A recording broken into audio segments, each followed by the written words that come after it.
Kaleessa galgala aduu dhihaa ga'e. Jooraa ooleen alaa galee raajii ta'e. Akkuma koo durii yoom mana koo ga'u balbala koos banii yoon ol seenuuf ka'u. Amanuun dadhabe raajiidha yaafiraa waan hin eegnetu siree koorra jira. Isheen siree koorraa afamtee mul'attu nan bare akka isheen qalbii kiyya hattu. Ishee argee kanaan miirri koos takkaatti kottu narra bu'i waan jedhu fakkaatti. Gaafan itti siiqee ilaalus maaf dhiisti luka gargar bantee dugdaan galtee ciifti.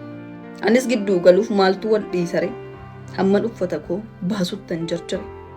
Yommuun ishee ilaalu waan ishee ni addaata isheenis na arguuf jarjarte fakkaata. Dafee uffata koo baasee daddarbadhe dhaqeen takka baadhe ol fuudhee hammadhe.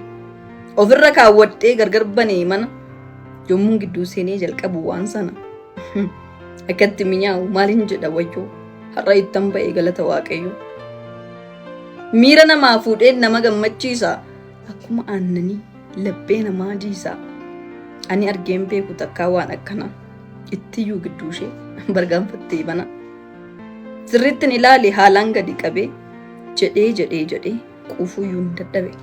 Keessaa bahuun jibbe keessa buluun yaade garuummoo dadhabbii firrimni nagaade. Boodarra dadhabnaan hirribni koos dhufee dubbisuu koo dhaabeen kitaabittii cufe. Boruun itti fufaa jedheen itti dhiise. Kitaaba ajaa'ibaa fuula 70 irra gaheen ciise. Lammata hin dhiisu jedheen gale waadaa kitaaba dubbisuu haa godhannu aadaa.